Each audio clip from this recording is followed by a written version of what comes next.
truth is, I like working. I learn something every day. I like being around young, smart people.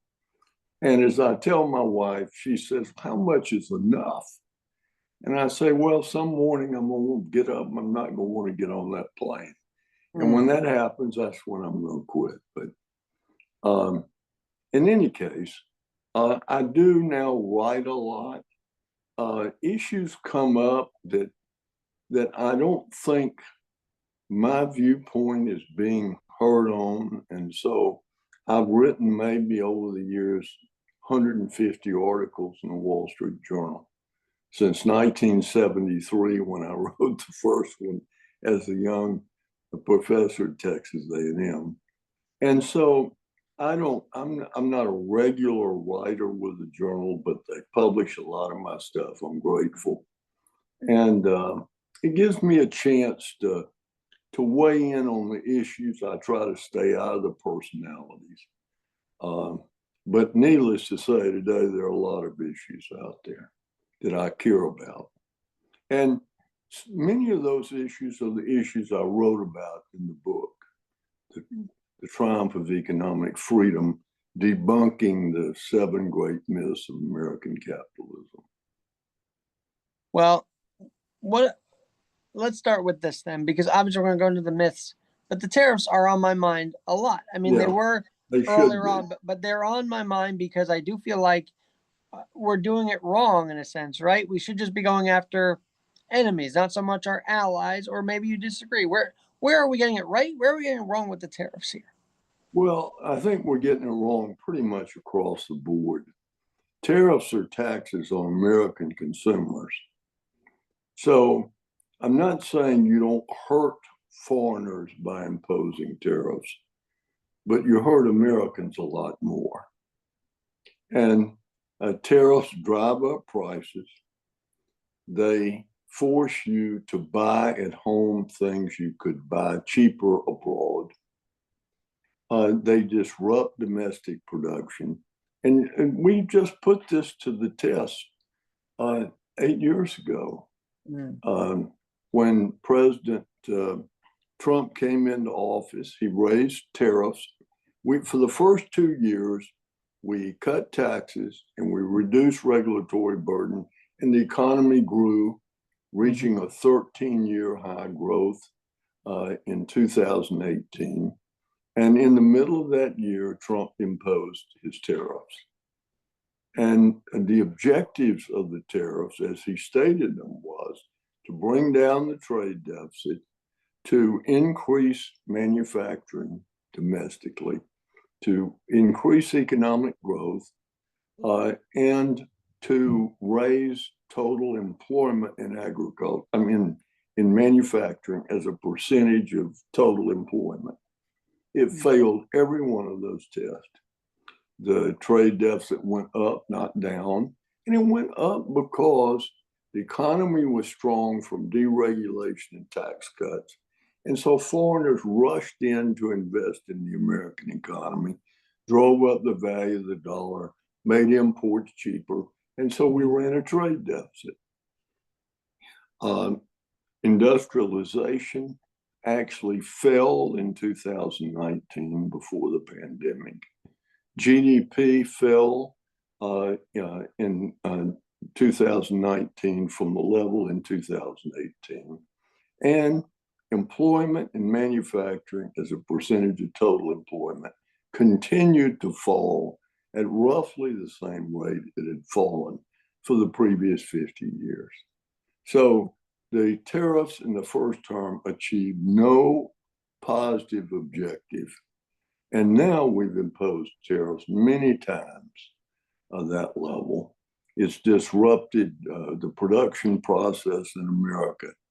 Remember that 61% of all imports are component parts used in American production of goods and services.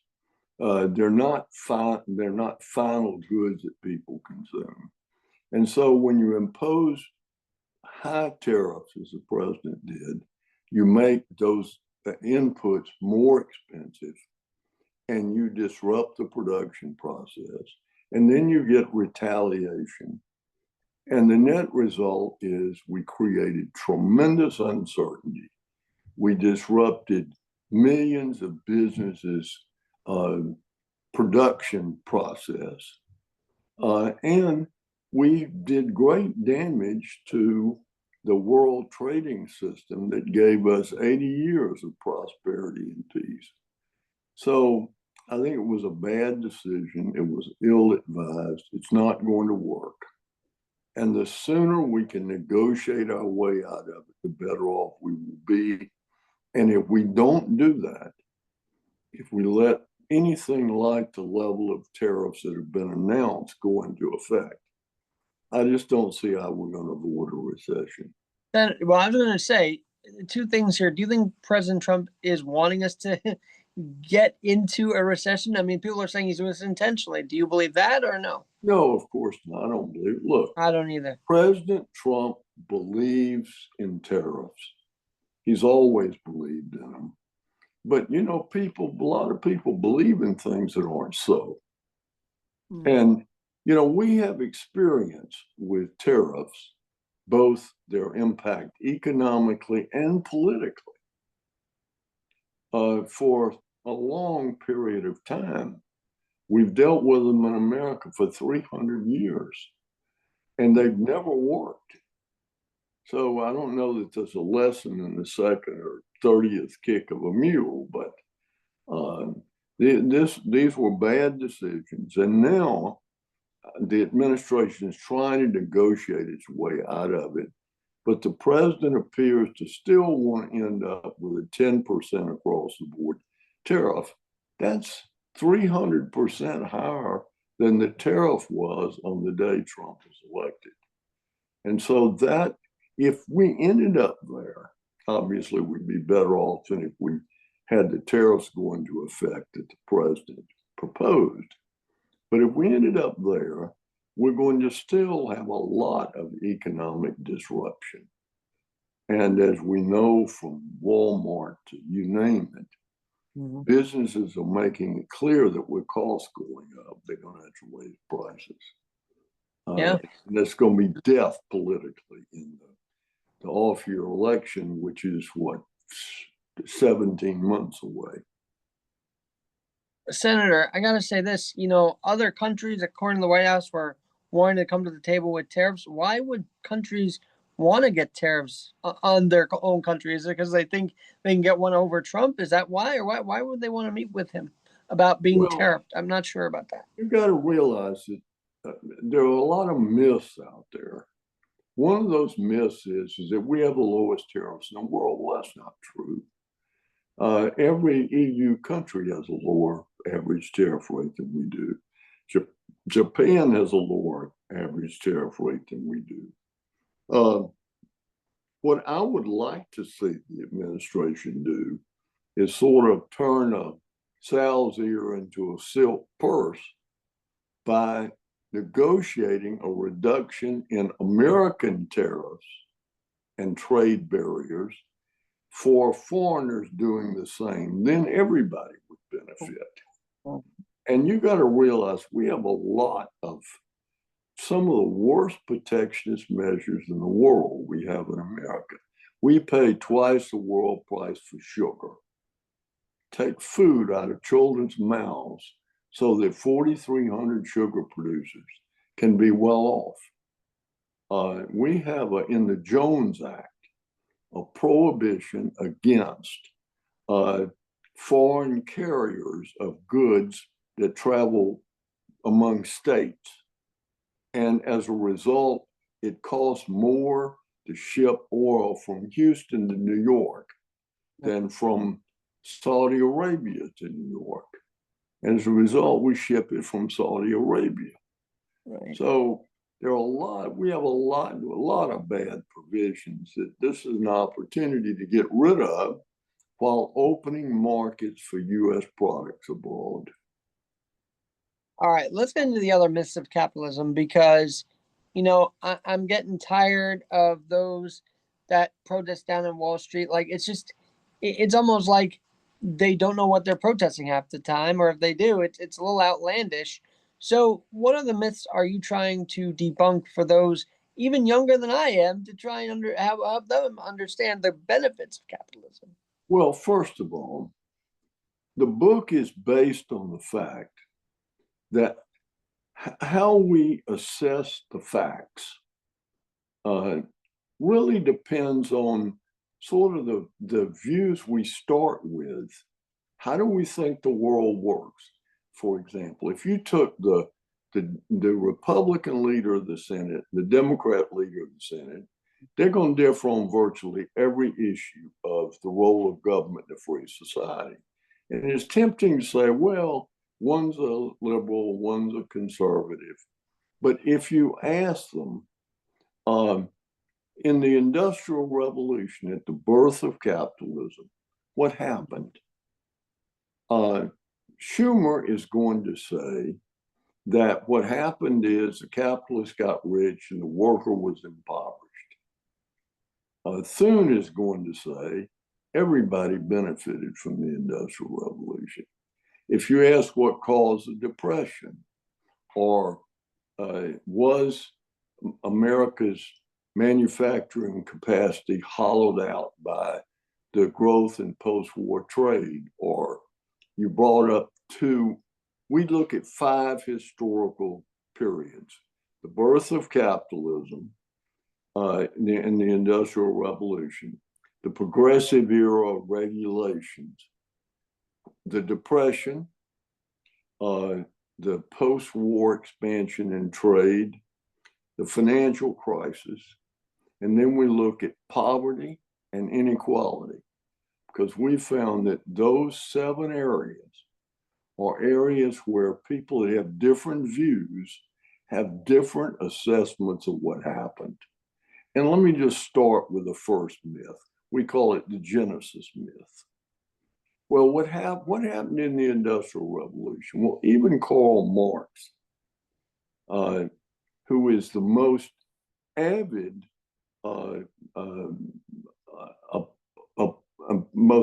opponent of capitalism, begins his analysis by noting that in 100 years, capitalism has raised the living standards of people more than all the other generations combined.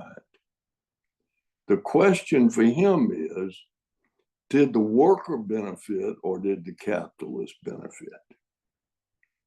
And fortunately for us being the people of this earth, in the 19th century, governments, especially in Britain and the United States, started collecting and reporting data on what was actually happening. And so what that data shows is that for 1,000 years prior to roughly 1800, there was no real economic growth in the world. People pretty much lived as their grandparents had lived. And then in a 100-year period, the per capita income of Great Britain and America was flat for 1,000 years, and then all of a sudden, bam, it takes off. And this was capitalism. And if you look at the data on wages, income, mortality, literacy, the availability of nutrition, by all those measures, it was a workers' revolution. People were better off in that 100-year period. The well-being of working people grew faster than any other 100-year period in world history. So the myth is that you had these people that were impoverished living in the cities. Well, by our standards, everybody in 1800 was impoverished. And what happened is you had the landed gentry who were losing their workers, and they were writing all this literature or funding those who were. And so they portrayed the Industrial Revolution with all of its problems as if workers were impoverished in the cities and had a glorious life in the country. The truth is, they went to the cities because the cities promised a better life and more opportunity and greater freedom, and they found both. And we go through each of the myths. Let me now just turn to poverty. The myth that capitalism causes poverty or caused poverty in America. Well, there is something that just is an anomaly, that you got poor people in the richest country in the world, in the land of milk and honey, in the land of fertile fields and boundless forests. But basically, if you look at the data that is available, one of the reasons that it appears that we have so many poor people is that we don't, when the census measures income, it doesn't count 2/3 of all transfer payments as income. And so as a result, it says that the bottom 20% of income earners earn about or have about $29,000 a year of income. But if you count all transfer payments as income to people who receive them, and that includes a check from the Treasury and a refundable tax credit, that the census doesn't count as income. Debit card to buy food at the grocery store, the census doesn't count as income. Medicaid, housing subsidies, over 100 other federal, state, and local programs. Bottom line is, if you add up all the subsidies, the average income of the bottom 20% of income recipients is about $65,000 a year. And the amazing thing is that the bottom 60% of Americans have pretty similar incomes, whether they work or they don't work. And as our welfare programs exploded in the mid-60s, the number of welfare recipients who were able-bodied, prime work age, who worked, declined from 67% to 36%. So what the poverty program did is it basically substituted, it eliminated want at the price of idleness. And so in each one of these periods, we go through and look at how much opportunity there is. What are the chances if you're born in a poor family, grow up there, you're going to live in a poor household? If you work, low. I'm glad you mentioned that a lot of, people in the middle, you kind of infer about the middle class as well, that, a lot of people are making middle class income. And this is why when politicians say they want to raise our taxes, it's a complete lie. It only will be raised from the top. They're going to raise middle class working taxes too. I mean, it's almost like they're trying to take from everybody at the middle class and the top to give to the poor. And I don't know if that's the best way about it. I just say give more opportunity to those at the bottom, right? Yeah, look, just remember this, that if you took every penny of every billionaire that the government does not already take in taxes, you couldn't fund the government of the United States and the states in 2022 for a week. Okay, there's just not enough mega rich people to pay for government. In the end, the middle income Americans and upper middle income Americans, where most people are in the strata of income distribution, they're the people who pay these taxes.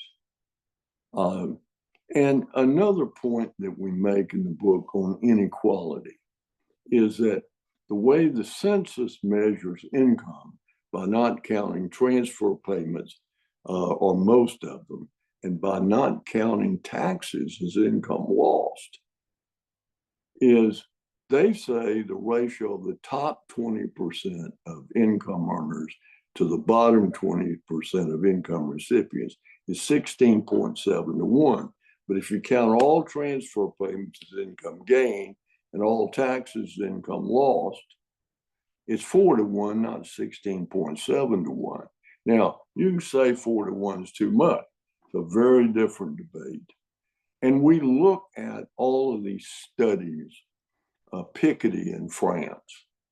You know, how does he show this incredible inequality? Well, he shows it in 3 ways. 1, he doesn't count any government transfers as income. 2, he doesn't take taxes into account.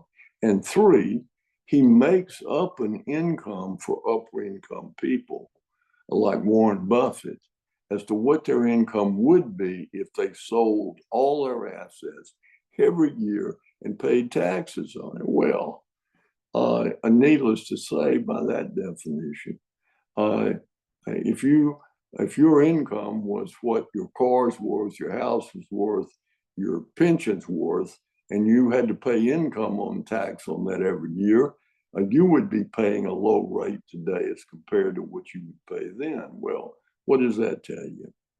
And finally, we look at mobility. You know, how likely are people to rise? How likely are people to do better than their parents? And by the way, this was such a theme in the 30s because all we saw in the movies was rags to riches stories, right? And I feel like that's exactly.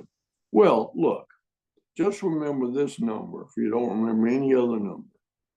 50 years ago, if you look at the income levels 50 years ago in real purchasing power, adjusted for inflation, as compared to today, 66% of Americans today have real purchasing powers that would have put them in the top 20% 50 years ago. That's pretty astonishing. And you can really see it if you go back. I'll just give you an example. The lady who works for me, who typed all the book as we were writing it, she said, well, you know, I know everything you say is true, but it seems so hard to make ends meet. And so I said, well, Mariel's her name. Mariel, maybe it's because your ends are so far apart. I said, you just bought your first house. How does it compare with the first house your mother and father lived in?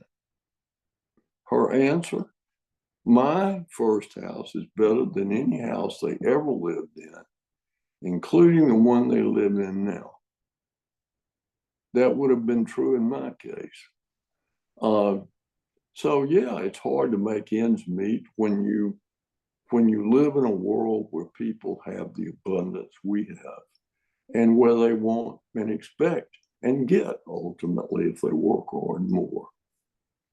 You know, you talk about purchasing power, and I think of all the credit card debt and all this other stuff that people go through daily.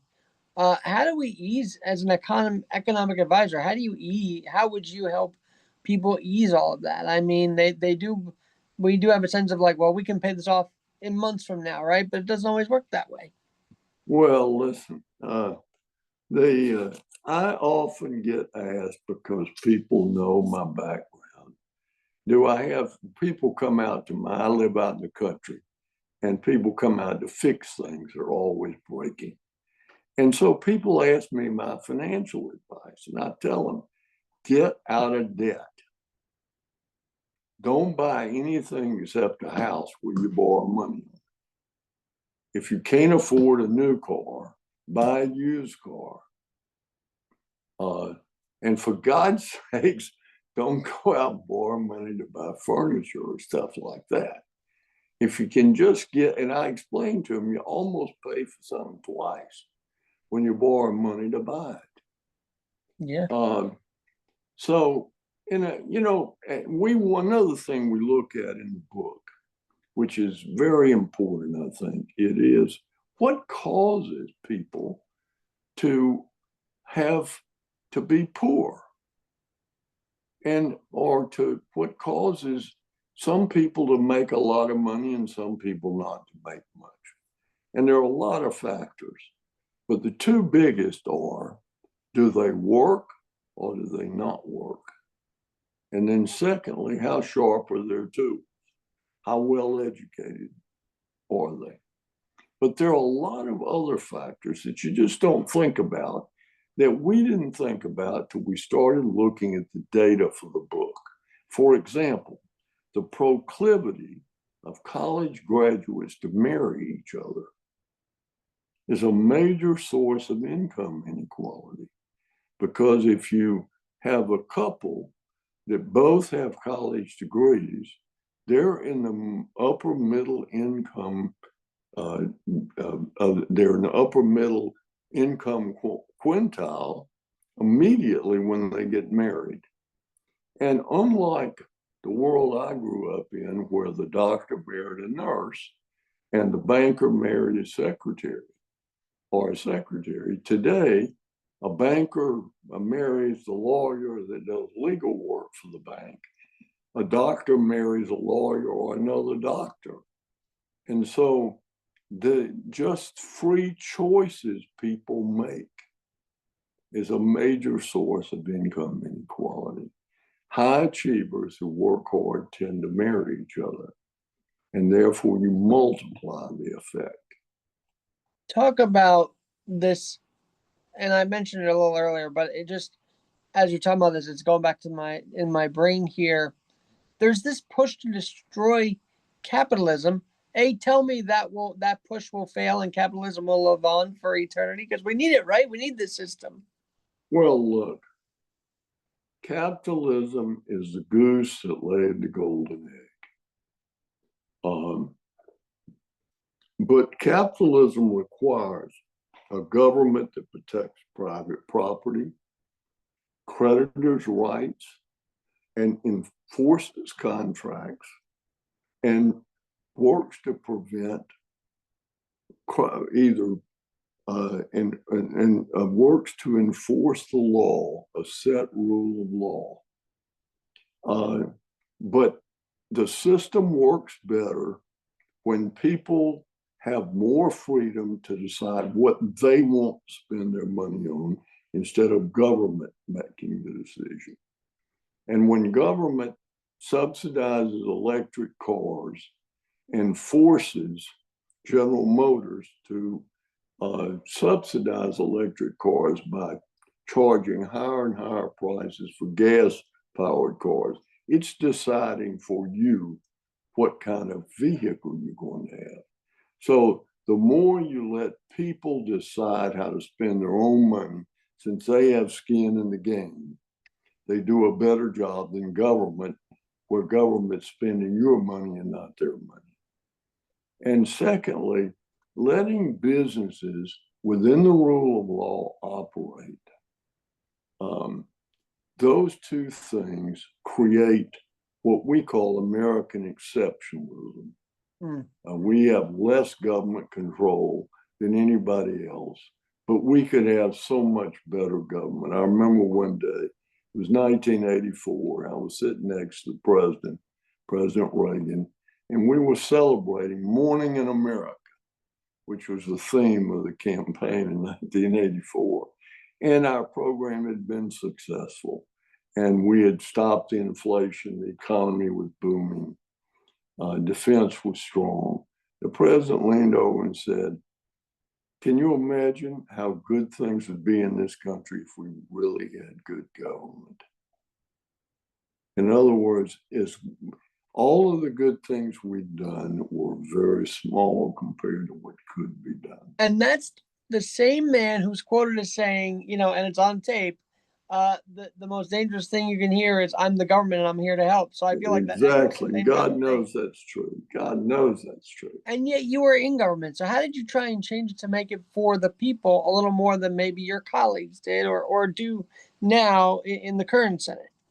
Well, look, I went to Washington very skeptical of government, and I left Washington skeptical of government. I thought the most important thing was to make government small. And I viewed dealing with the deficit as crimping the fuel line to the carburetor of big government. And that if we could control spending, we could control government. Spending to me was about more than deficits, about more than finance. It was about freedom. A small government is a better government. But remember what Thomas Jefferson said: if we can prevent the government from wasting the income of the people under the pretense of caring for them, they will be happy. And the government is best that governs least. I believe that's true today. All right, I'm going to not show off, but I'm going to try and see your thought on this, because in the first term, there were all these different tax rates. Do we do a flat tax for everybody? And I often thought that a flat tax wouldn't make it'd be great for the small businesses because they can afford the 15%. But if we did it truly economically equal, you do 20% corporation, 15% flat. I mean, 15% for the smaller corporations and small businesses. How do we help the small business? I guess my point. And B, would those tax levels work? Could we tax the corporations a little higher than the small businesses? Well, look, the most important thing in a tax code, in my opinion, is eliminating all the ways that government dictates what people are spending their money for through the tax code. And I think the way that you do that is by eliminating all of these provisions of the tax code that give special treatment to all these different things, and take the money you save by eliminating those deductions and lower rates. And quite frankly, there are very few deductions that have any justification whatsoever.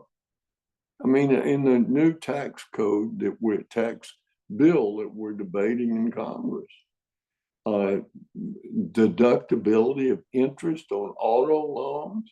Now, give me a break. Also, why did it take them till 10 p.m. on Sunday night to try and get the bill passed? That's insane to me. And making my Social Security tax-free,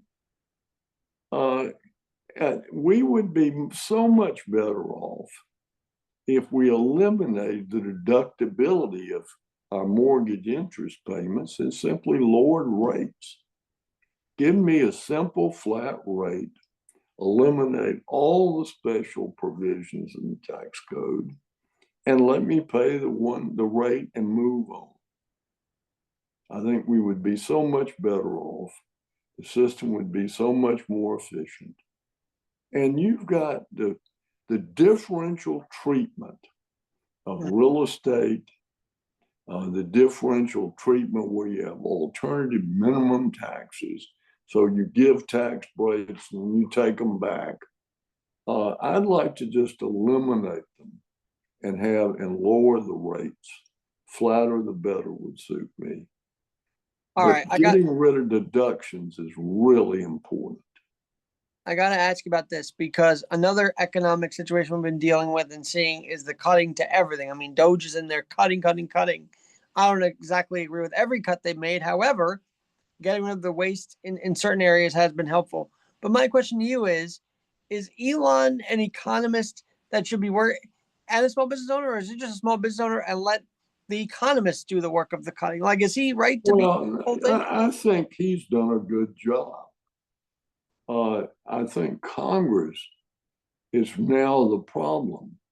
I mean, look, over 40% of people that get welfare benefits aren't even defined as being poor.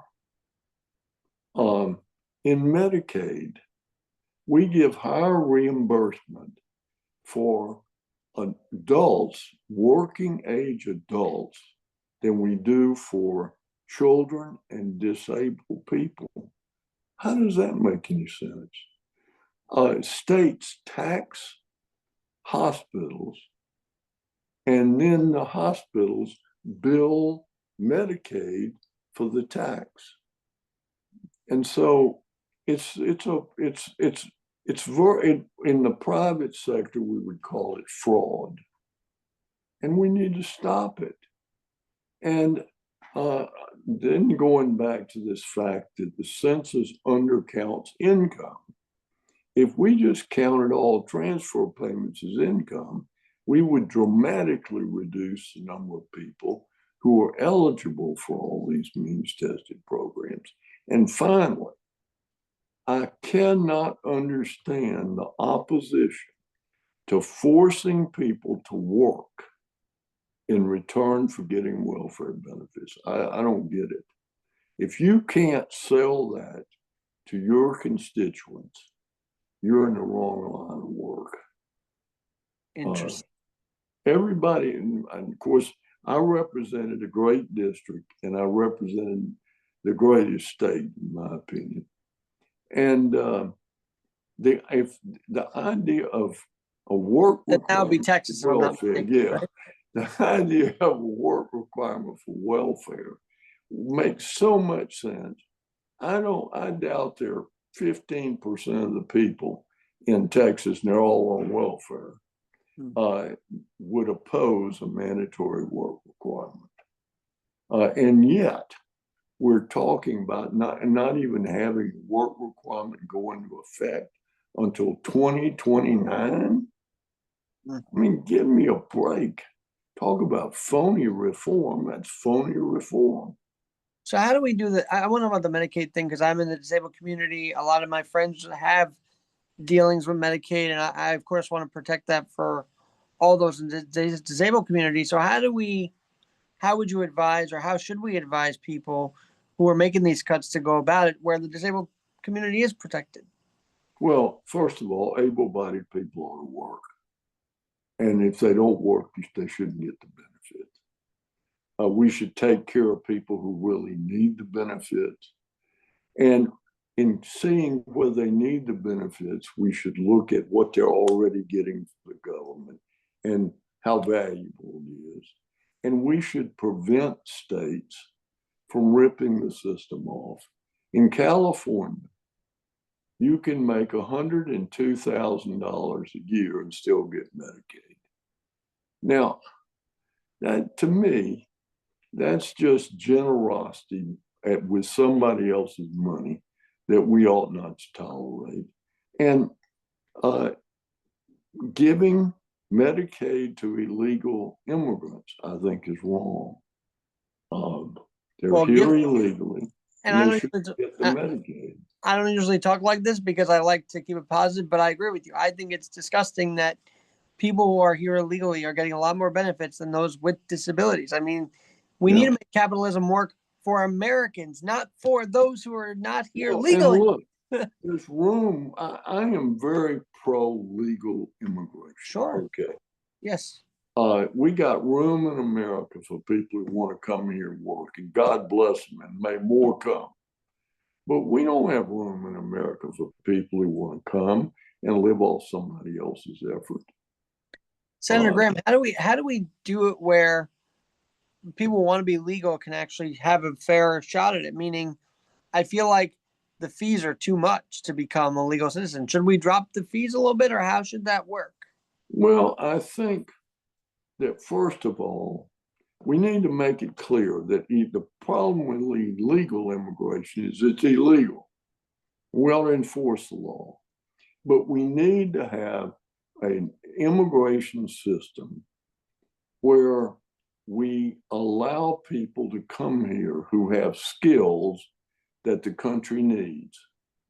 And as I look at how you would measure this, and I look back at my ancestors, I don't think anybody that came to America that is my ancestor would have ever qualified for any kind of H-1B program based on having talents that America needed. But we don't run the country based on what benefits the Grahams. We run the country based on what benefits the country. Mm-hmm. And I think we ought to have a vigorous legal immigration program and let people come here who've got skills we need. And everywhere you see the contribution of immigrants, from Jonas Salk, who was a first generation American, to the inventor of fracking, the number of businesses started by immigrants or their children, and the academic achievement of immigrant children.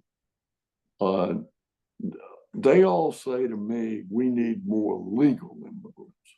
But again, I think when people come here legally, that accept in absolutely emergency situations, they shouldn't qualify for government welfare.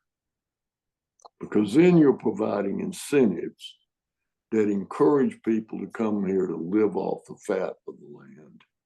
We've got too many hardworking people to be taking their money to subsidize people that just don't want to work. And I don't mind saying it. I'm not sensitive about it. As I used to say when I was in the Senate, I don't apologize. In fact, I love all Americans, but I love Americans that work best. All right. I want to ask this then, because obviously we want hardworking Americans. To go back to the disabled thing real quick, because I'm curious about this. How do we encourage other disabled people to start working more? I mean, there's got to be more encouragement, right, for disabled people to keep working and work hard. Well, I think letting people keep more of what they earn.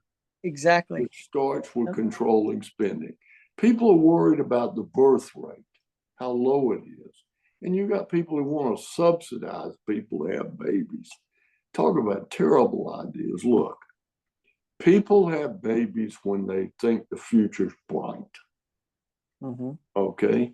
What happened? Why did we have the post-war baby boom? Well, partly because people came home and they were in a hurry to start their lives. But also they look to the future and things look bright in America. Economic growth and strong job opportunities. Those are the kind of things that encourage people to want to have a family because they have confidence in the future. And also legal immigrants. And we, again, this, maybe because I live in the country, I see this. This country is a long way from being full. Now, I live outside San Antonio, and everybody in the world wants to move here. And so every road in town is under construction. They're building houses everywhere. People are voting with their feet to leave California, New York, and Illinois and come to Texas. And that's partly why, I mean, you were a conservative Democrat. Now there's progressive Democrats in Texas, which no one ever thought that was going to happen. When I ran for Congress, I had never really met a Republican until I was an adult anyway. And I didn't think, party didn't mean anything to me. But more when I got to Washington, I discovered it meant a lot to a lot of people and that I was in the wrong party.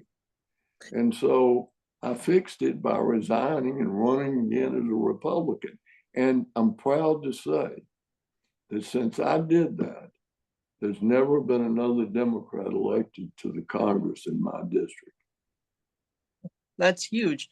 Senator Gramm, I got to say, because you were in the Reagan era on both sides in the Senate and the House, the Tip O'Neill Reagan dynamic, did you have a front row seat to that or no? No, I had a front row seat to it. I worked with Tip O'Neill on welfare reform. I'm on Social Security reform.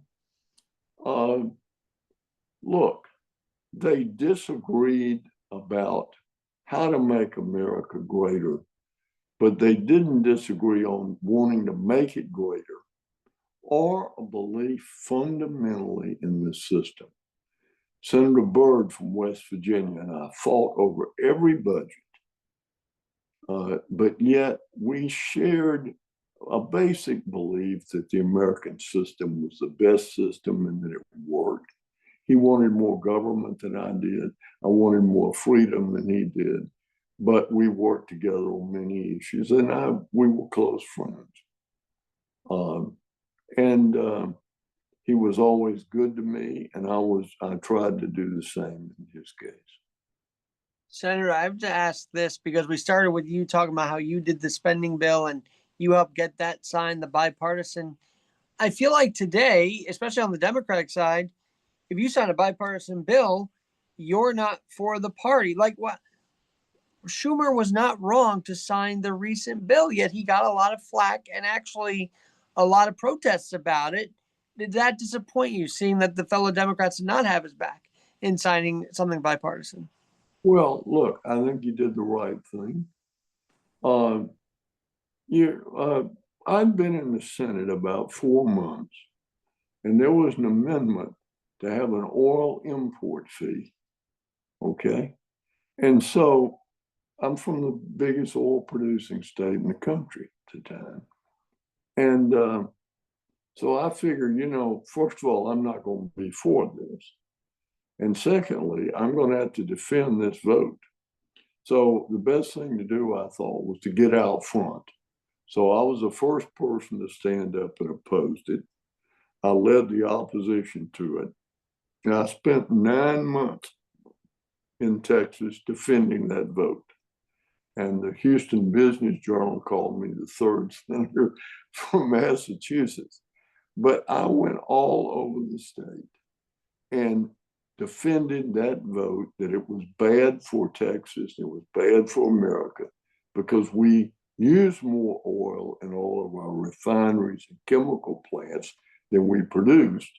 And if we had to pay a premium for imports, that we would end up hurting Texas and hurting America.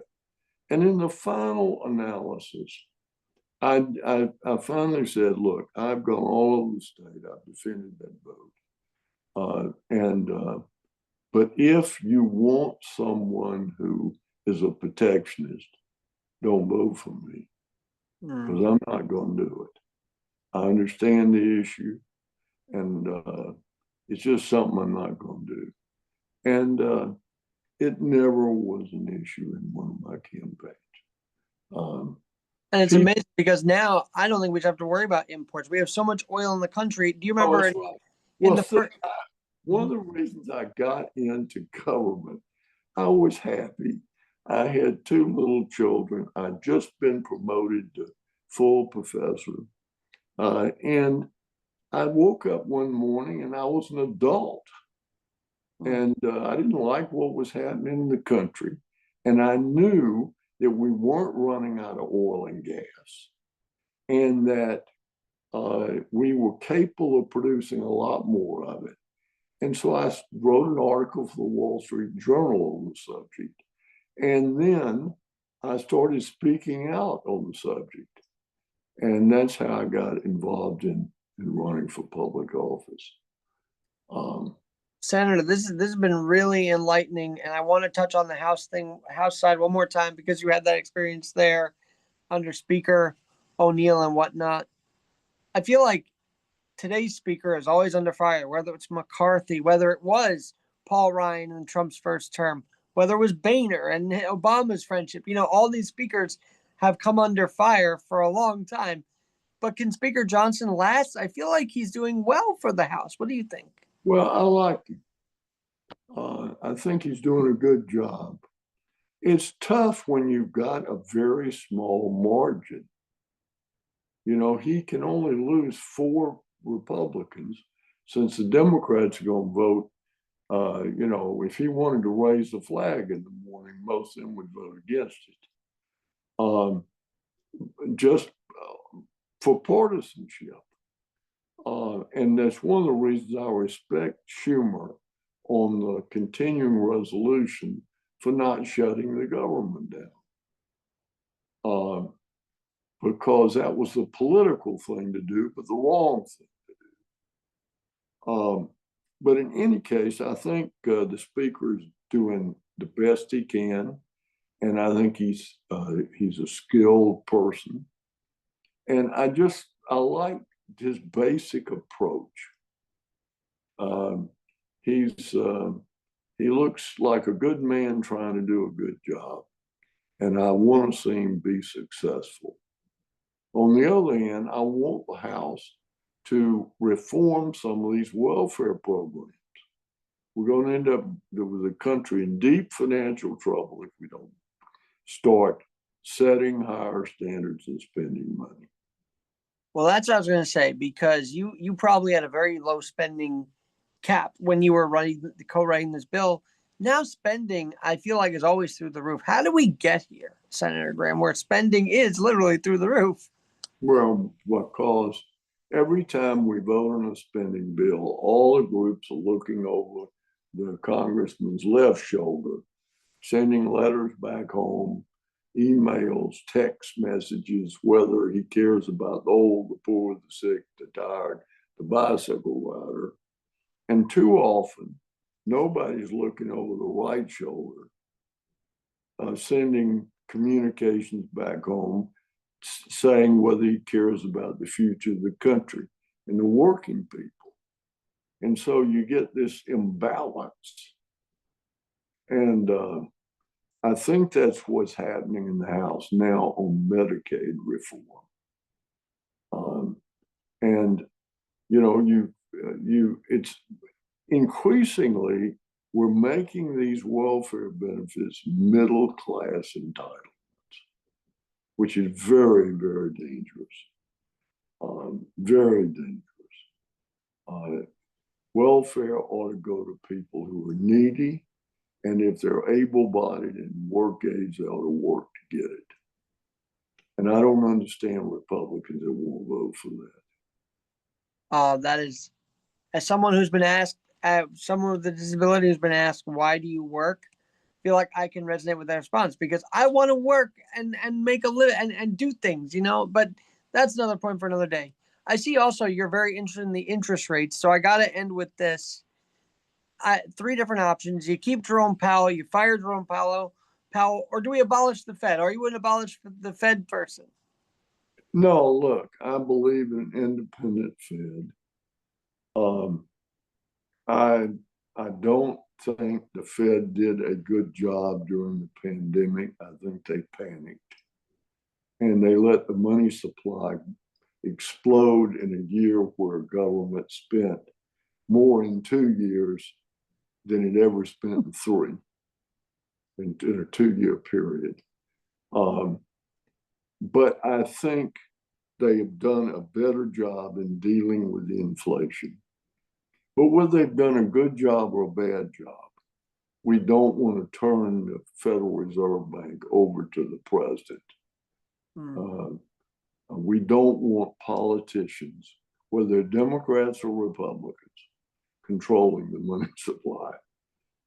Whenever that happens, you have big problems. And Secretary Bessent, good job so far as Treasury, or what are you thinking of his? Well, I don't know what kind of problems he faces in trying to get his views across. It's, unfortunately, and I've considered this when anyone has ever talked to me about going back into government as an appointed official.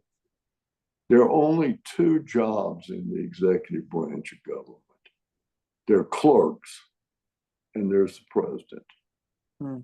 And some clerks have fancy titles and garner a lot of respect and do great service for the country. But in the end, there's only one president.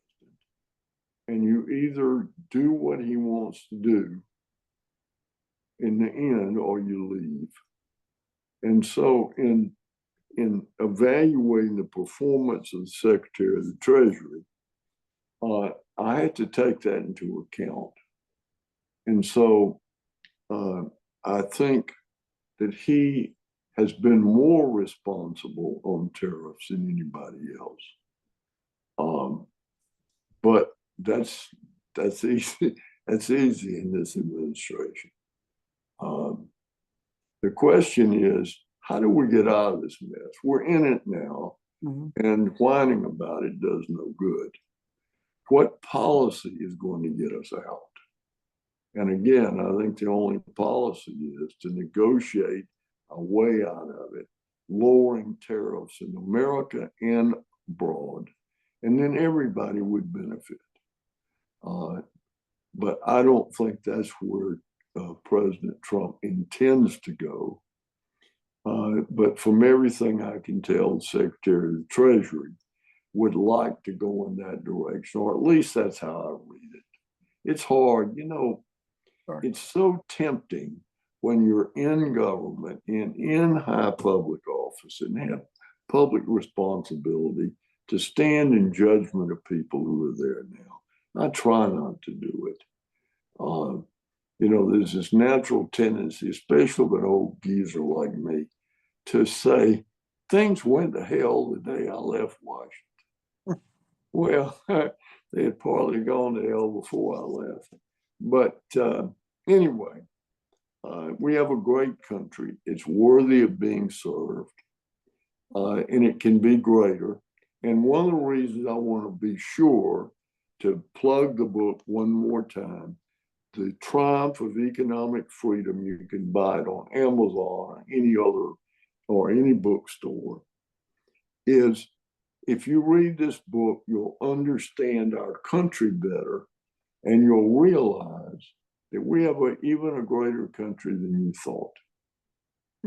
And that's reassuring.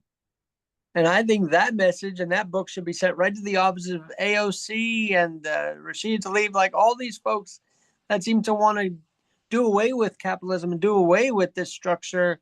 Send them a book to remind them why we have it, Senator Gramm. Now, look, the Bible says you shall know the truth, and truth will make you free, but doesn't tell you how to get to the truth. What we try to do in this book, and I'll leave it to you as to how successful we were, is we try to get the facts straight. And I think, again, if you read the book and even if you don't agree with the conclusions of the book, that you will find that you've got reason to doubt what you do believe. And if you begin, as I did and do, with the belief that our system is the best in the world, and we're lucky to have it, and we need to make it better, you'll find that America is better than you thought. I'll leave it right there with you, Senator Gramm, but please come back as things progress, and I'd love to have your thoughts on more things as we move along here. Well, listen, I enjoyed talking to you, and I appreciate your passion on these things, Alec.